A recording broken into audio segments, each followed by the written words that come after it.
Today's Hanamatsuri message will be given by Cynthia Morris, our visiting speaker.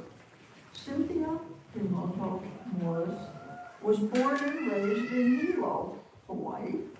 As a teenager, she was a professional musician in Hilo, playing with and arranging wind parts for various bands. She attended California State University at Northridge, where she earned a Bachelor of Arts in saxophone. Cynthia worked as a professional musician in Los Angeles, playing on recordings and television soundtracks, as well as performing in live venues. After graduation, Cynthia worked in the Los Angeles film industry in motion picture films as editing crews. While working in the film industry, she also took place in the LA music scene by playing folk and bluegrass acoustic guitar.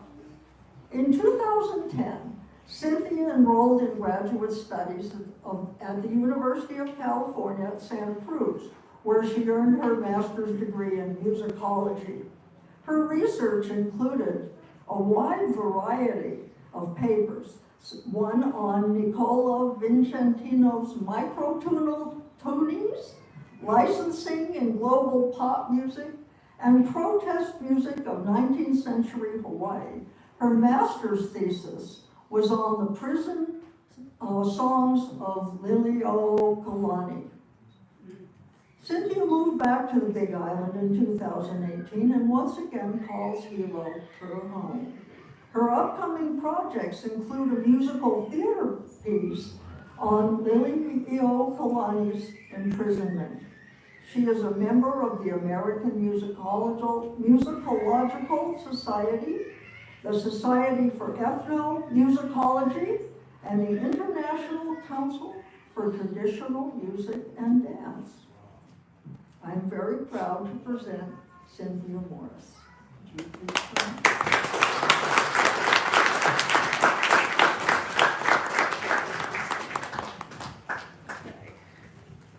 Oh, thank you. Thank you. Very nice. Thank you.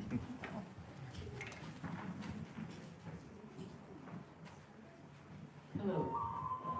Good morning. Good morning. This presentation is on why these English language gathas in your hymn books sound kind of Christian. So I do something that's called cross-cultural musicology. And with cross-cultural musicology, it's a little bit different from regular musicology, because what we do is we go much further back in history, and we also look at we take like a 360-degree look at what's going on in society at the time the music is created, and so you get a really good idea on why this kind of music was created. So to unpack this, we need to go back to Japan in the mid-19th century. So at the time, we had the Opium Wars. And the Opium Wars were fought between China and Great Britain. And there were two wars, and China lost both of them. And this brought about this kind of like this little bit of a sense of panic in Japan. There was definite concern there. And of course, a few years later, we have Commodore Perry sailing into Tokyo Harbor, and he points his gunboats at Tokyo, and he demands that Japan open up to trade. And of course, Japan acquiesces, and they end their 200 plus years of isolation, and they open up to trade to the Americans. Now, at the same time, during all this time, you have Japanese people who are traveling the world. They are in the West, they are in Europe and the United States, etc. And they are returning to Japan. And they are reporting on what they're seeing out there in the outside world. And, well, what they're seeing is the Industrial Revolution with smoke belching factories and steamships and railroads crisscrossing continents. And they come back here to Japan, and they have come back to this feudal agrarian society. So all of this combines, and it causes this sense of this existential crisis in Japan, and it brings about this intense pressure for change. And so, in January of 1868, a coup d'etat happens, and this coup d'etat dissolves Japan's feudal system of government, and it brings the Emperor Meiji into power. And this is, of course, the Meiji Restoration. And over the next 20 years, Japan does this complete 180-degree turnaround, and they turn towards the West, and they start to westernize. And one of the things they do is they begin to mimic the West, both socially and politically, and also culturally. So if you just take a look at how the shogun is dressed there in 1867, and then we have Meiji, and Meiji is dressed like a British admiral. This picture is very, well, it was taken after 1873, because in 1873, that was when Meiji cut off his chonmage, his samurai, his top knot. So his hair is now done in Western style. So Japan, at this time, also starts to mimic the West with their music. So those Japanese travelers who were out there in Europe and all that, they come back to Japan, and while in the West, of course, they had been subjected to like this aggrandizement and deification of composers like Mozart and Beethoven and Bach. And they come back to Japan, and they are telling of these so-called complex Western musical compositional techniques like counterpoint and fugues, and oh my goodness, they're like these multi-part harmonies, and then oh my goodness, there are these lush orchestrations. And in the meantime, they come back to Japan, and Japan, of course, has its court music. It has gagaku music. It has their religious music, which is mainly like Shinto. And they also have their theater music, like no drama and kabuki. And of course, they have this wonderful 1,000-year-old musical tradition, minyo music. It's the Japanese folk music.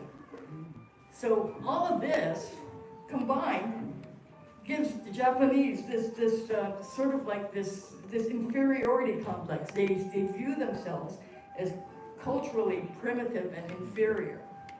So this is the Japan of the 1880s. Meanwhile, over here in Hawaii, we've had this big sugar boom going of the 1860s and the 1870s, and there's this big demand for laborers. So of course, the immigrants start to come over to Hawaii. But the thing is that there is this concern for like the safety and the working conditions for these immigrants out there in the cane fields. So in 1886, there was this agreement, this treaty called the Immigration Convention of 1886. And this was this agreement between Hawaii and Japan to look after the workers in the fields and to make sure that they had somewhat decent working conditions. But really, its real purpose was to keep the sugar plantations supplied with cheap immigrant labor. Okay, so like the Japanese start to migrate to Hawaii. Of course, there's the Ganemono migration in 1868, and then the official migration in 1885. And during that official migration, about 900 migrants come over. And most of these immigrants were from the Hiroshima and Yamaguchi prefectures, and these prefectures were over in Western Japan. And Western Japan was the domain of Nishi Honganji. So we're going to talk a lot about Nishi Honganji because they were quite progressive, and they became responsible not only for creating the music, this really Western music that's in your hymn books, but also for building churches, etc. So now, in Japan, back then as well as today, Buddhism functions mainly for funeral and commemorative services. And because these plantation workers, some of them would die, and they also had family members who would pass away. So there was this need here in Hawaii for ministers. So in 1889, Nishi Honganji sends over Reverend Kagahi, and he arrives in Honolulu in early March 2nd, 1889. And he's there in Honolulu for like about 2.5 weeks. And during that time, just before he leaves, he performs a service in Honolulu.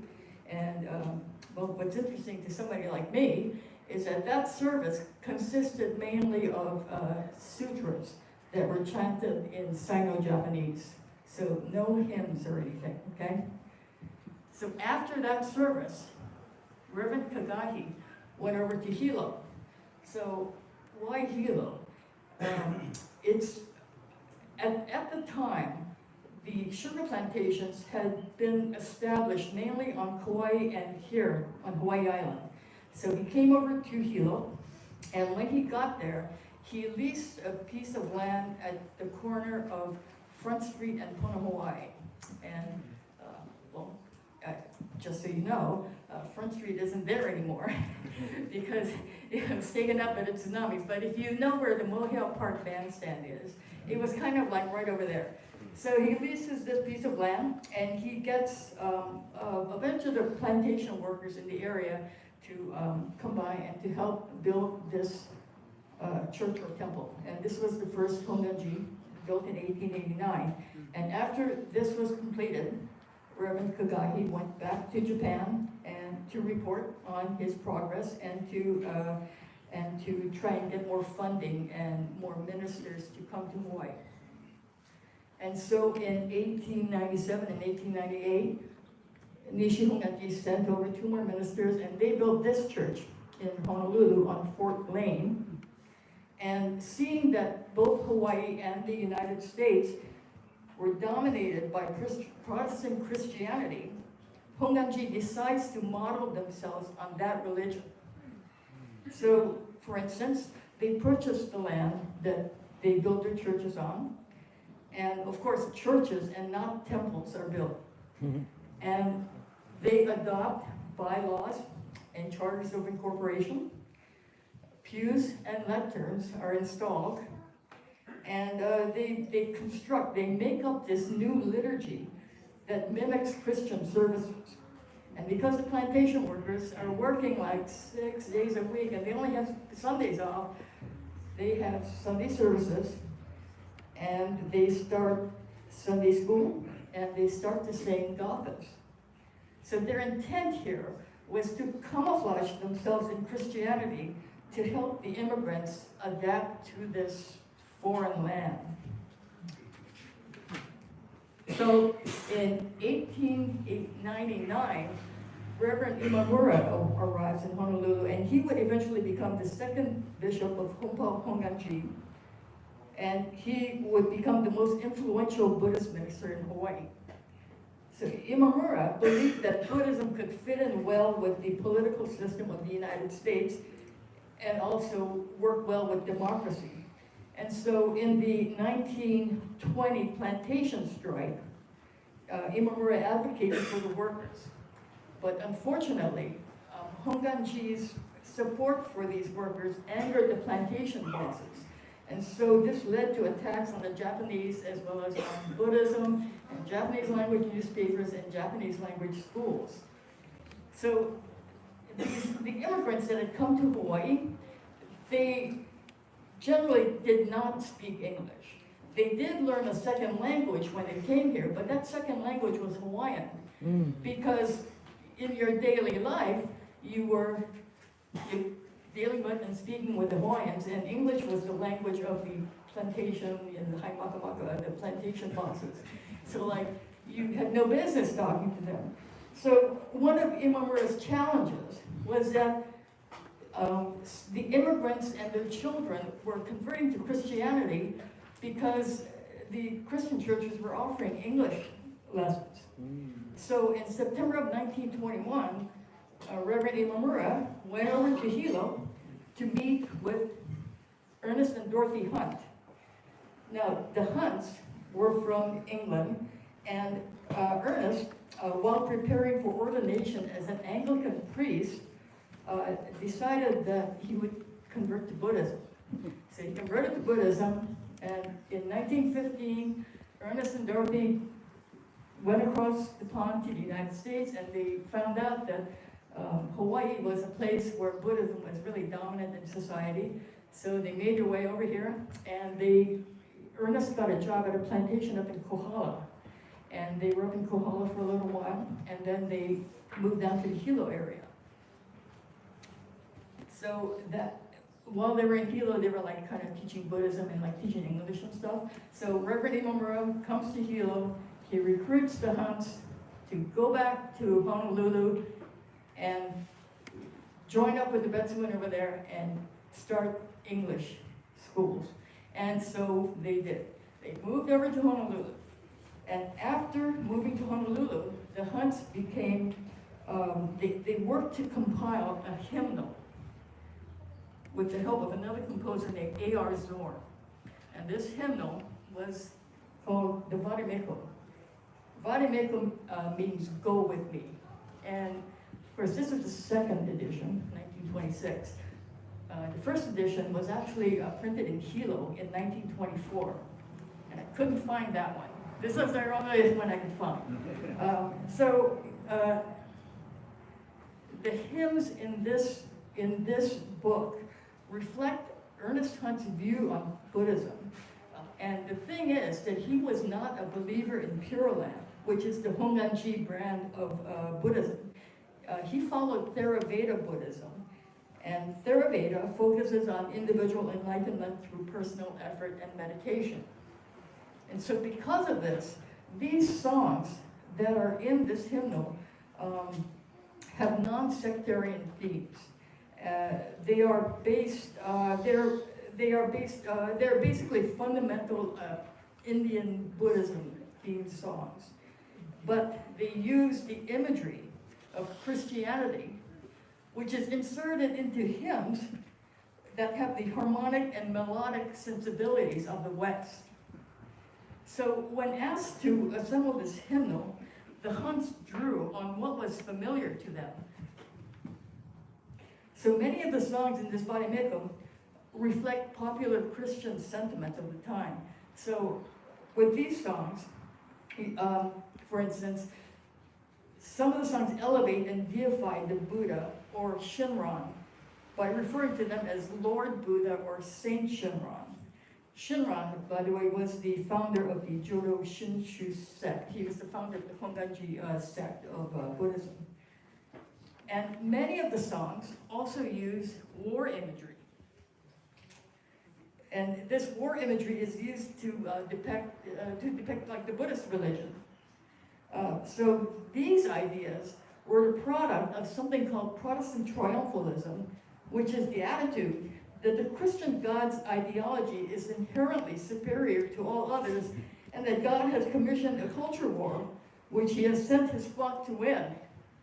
So yes, here we have Buddha's army, which is led by Dorothy Hunt, encouraging everyone to go on out and spread the word. Okay. Now, some of the songs have lyrics that are similar to the original Christian hymns.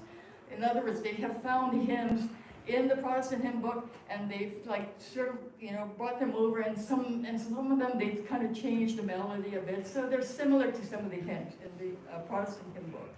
And others will use the same melody, and they have the same lyrics in there, except they've taken out God or Jesus and they've put in Buddha. So it's anyway. What did these songs sound like? I couldn't find any recordings of the songs that were composed originally for this book because well, no one was going around recording the Honganji hymns back in the 1920s or 30s. But I was able to find a performance of one of the hymns, this song, not that song, this song, Lead Kindly Light. And the reason I was able to find this one was that it was just taken directly from the Protestant hymn book and put into the Vademecum. And also, it was kind of a popular song at the time, in the late 19th century, coming into the early 20th century. So, now most of the songs in the Vademecum, as well as the songs that are in your hymn book, are written for 4-part harmony. And I don't know if you can, this is just written for 4-part harmony. So I have this performance of this song, and it is by the Mormon Tabernacle Choir. And I'm going to play for you just the 3rd verse, because this is the verse where the entire choir comes in. And this will be a good chance for you to hear how some of these songs were originally composed for and how they were arranged, to sound. Because like I said, these songs in your book are really written for 4-part choir. Okay, so this will be the 3rd verse of Lead Kindly Light.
Very pretty. Yeah, it's a very pretty song. So in 1935, the Huns were asked to leave Hompa Hongenji, and at that time, they went over and joined the Soto Zen Church over in Honolulu on New Hawaii. And when they did that, they brought the songs and the material from the Vademecum over to Soto Zen, and in the years to come, hymnals were published not only for Soto Zen, but also for Jodo and Higashi Hongenji. And over the years and decades, many of the songs from the Vademecum were eventually taken out and replaced by other newer materials. And I think that in this current hymnal, I think the only one that still is in there the way that it was originally written is When We See the Golden Sun. So this is how these curious kind of Christian-y songs wound up in your hymn book. Thank you for turning back to Hamachi.